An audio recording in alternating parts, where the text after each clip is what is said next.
Hello, everybody. I know it's been a long time. I'm sorry to leave you hanging. Some of you have even reached out to see if I'm okay, and that warms my heart. Um, it's actually been a pretty good month. I've been hanging with family in from out of town, and because families from out of town, it prompts other family gatherings. So lots of family this month, and I wasn't about to steal 1 minute from it. I have been recording here and there. I just haven't been putting everything together and publishing. So that's what we're going to do today.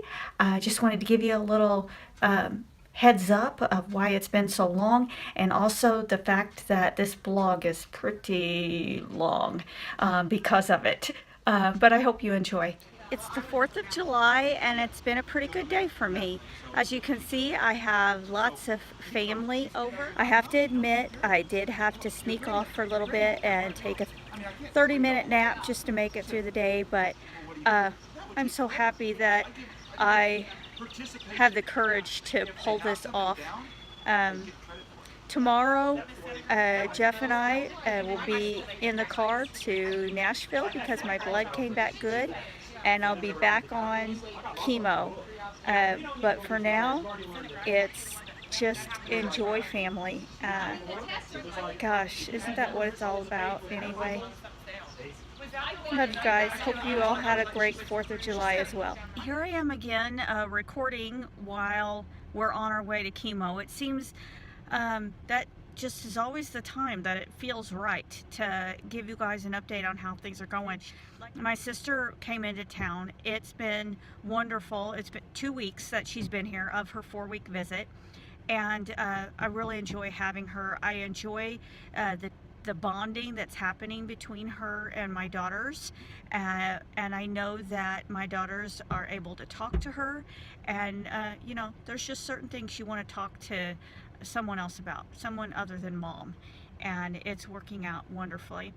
Last night I went to this awesome class called Look Good, Feel Better, and it is sponsored by the American Cancer Society.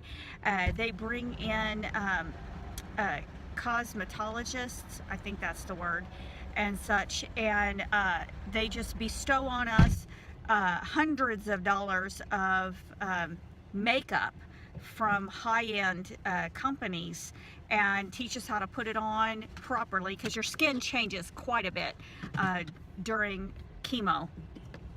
And putting my seatbelt back on. Hold on. Oh my gosh, that was an ugly picture. No, I'm recording still, but everybody got to see my face up close. So that was a great class. If you know of anybody, bring it up and have them contact the American Cancer Society. The class is offered in Evansville every 3 months, so there'll be another one coming up soon.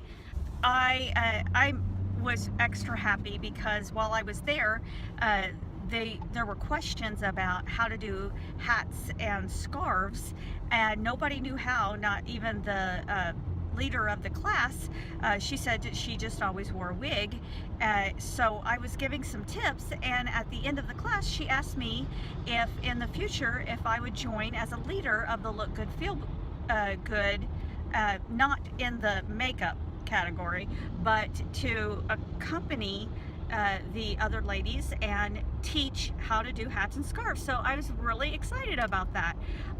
I've had a lot of practice because of my hair loss being permanent. I've just invested a lot more time in learning how to do fun things, and so I'll get to tell everybody about that. So I had a hearing test today at the Beltone store. That's where my hearing aids are supported, and as I suspected, my hearing has gotten worse. In my right ear, the high frequencies have gone officially deaf. Now he had to shut the hearing aid off at high frequencies, otherwise it would overload and blow. So no use trying there. And in my left ear, I've actually started to lose some low frequency hearing I haven't heard that yet. That's the first time I've heard that. So I'll share it with the doctor next week if my blood counts are good and I go back to treatment. This week I'm off. Um, Not really anything I can do about it. I'm not going to get off my chemo because it's working. So if I continue to lose my hearing, I continue to lose my hearing. At least I'm here. Sister is in, and her family, they're in from California. And it has been quite a blessing that Angie has spent a lot of time with my daughters and had a lot more energy for them than I do. Right now, um, I'm usually going strong for 2 or 3 hours, and then I crash and I need to rest or take a nap or something. But she has a lot of energy for them, and they feel safe with her. They have shared with her some of their thoughts. One thing that one of my daughters shared with Angie was that she's scared that her memory of her mom prior to cancer is being lost, and that so much has happened in the last year and a half. She's afraid that when I'm gone, all she'll remember is me now and not me before. And for a few days, that really troubled me. And then I thought long and hard about it, and I'm not sure that's bad. Before, I was a different person. I had little time with them, and I was not focused on God. And now I'm full of the Holy Spirit and focused on God. Isn't that how I want my children to remember me? I don't want them to remember as much as the old way. I'll use my 2 or 3 hours full of energy to be old Amy, joking and dancing and singing and making up puns with Grace. She's the queen of puns. That's me. And then the rest of me is the person who wants to spread the good news and be full of the Spirit and show that I can be happy even in the darkest times. So that's what I wanted to share today. I'd like to talk to you now about something I've been mulling over. It's about something recently a friend of mine brought up, and it just hit me pretty hard, and I've been mulling over it for a while. And it was the fact she too is experiencing pain and is sad about the position that she's in life. And someone mentioned that if she just believes that her prayer will be answered, that if she just prays hard enough and has faith and believes that God will answer her, that it will be done. And she had the courage to, in a loving way, explain that that's kind of hurtful. And I wanted for all of those people who have fabulous intentions but may not see it the same way as someone going through the trials, I wanted to explain that here too. Sometimes you are full of faith. Sometimes you are praying as hard as you can. It doesn't mean God's going to answer your prayers. It says, and some will quote the Bible that says, if you have enough faith, then God will do whatever you ask in your prayers. I heard this wonderful thing on K-Love earlier this week, where that passage was explained deeper. And what they said is, if you give your full heart to the Lord, what will happen is your prayer requests will become His will. I do not pray to be just flat out just pray to be healed. I pray that His will can be done while I am being healed. I may not be able to. A passage that was brought up by another friend recently hit my heart as well, and it's Acts 20:24. It says, "But my life is worth nothing to me unless it is finishing the work assigned to me by the Lord Jesus." the work of telling others the good news about the wonderful grace of God. And that's what I feel like my mission is. And if I cannot fulfill that mission unless I'm ill and I show everyone how He carries me through this illness, then I'll be ill. Um, but I don't get me wrong. I pray constantly that I can meet that will and and be and be healthy. I guess my point is, if you put all your faith in God, then what ends up happening is you pray for His will. You don't pray for something that is not in His will. Well, it's time to wrap up this blog. I've watched everything I've recorded so far and made myself a few notes of things I missed and want you to know about. The month hasn't been all peachy though. I have had some downtime and not resting, just emotionally down. A lot of it came whenever I learned about my ears and the fact that they are not going to get any better. I thought that after my mastoidectomy that they would recover to the level that they were prior to the mastoid issue, and they're not going to get better. I don't hear like the microwave, and oh, this one really bugs me, I don't hear texts.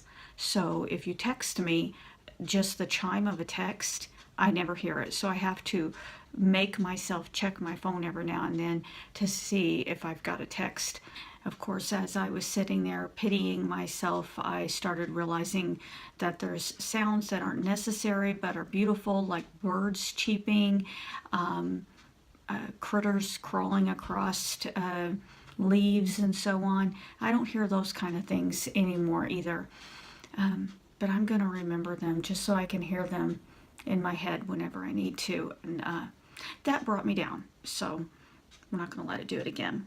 Another thing is, as family has been here, and I realize that there are a lot of things I just have to excuse myself from. I can't sit in the sun long. The chemo it does not like sun. I will get sunburned in 5 minutes.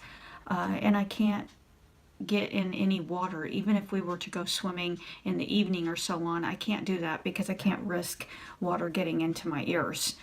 And then my blood platelets were low again. So I missed chemo this week, and I know I've said it 100 times, I can't say it enough how much I hate to miss chemo, because I'm basically losing a battle whenever I do that, and I want to stay on it so that the cancer doesn't spread.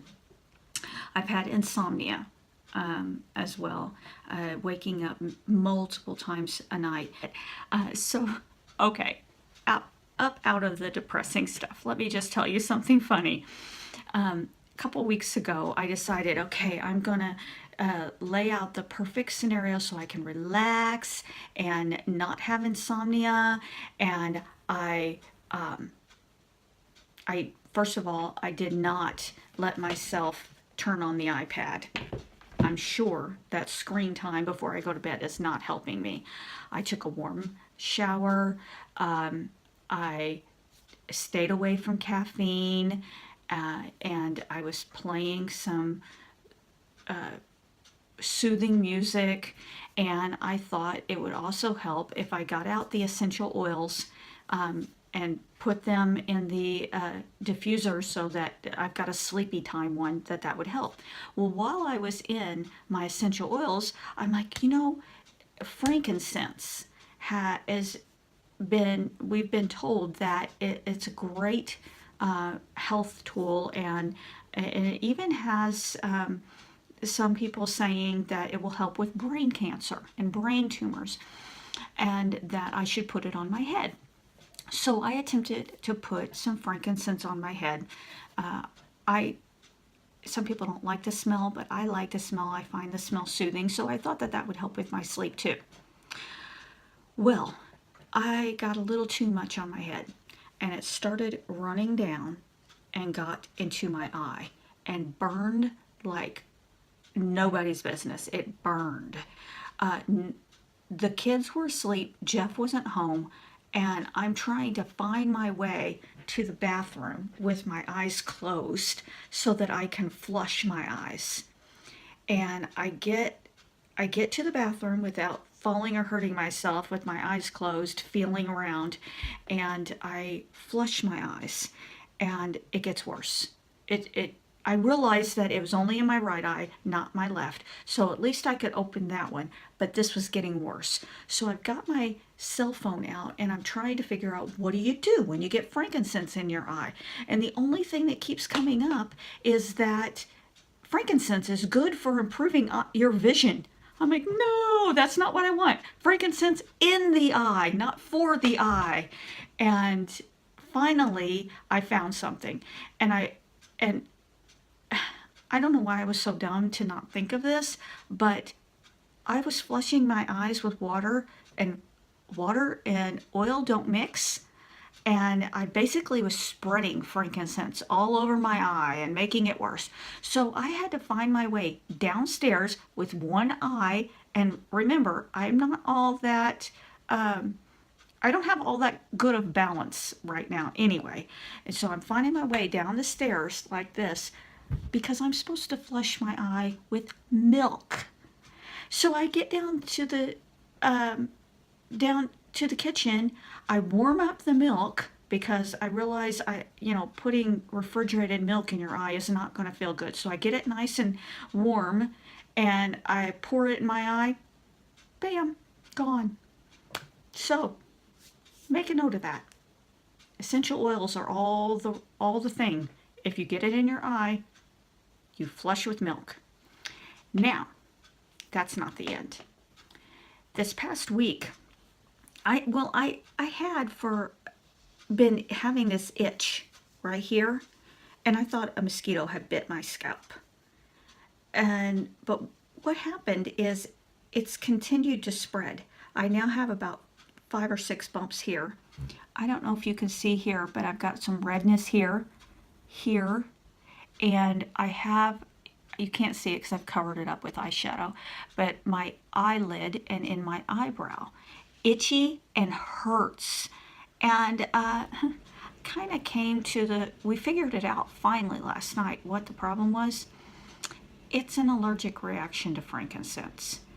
It is exactly where I dropped the frankincense on, and it runs, the bumps and pain run right where it ran into my eye. So week later, I'm still suffering from frankincense mess, but it makes for a good story and a long blog at that. So, okay, like I said at the beginning of this recording, I'm wrapping it up. And the whole thing is, you've got ups, you've got downs, but you've always got family. And use them to pull you out of your downs. They want to be there for you. And it feels good to let go and let them help you. I love you guys. Bye-bye.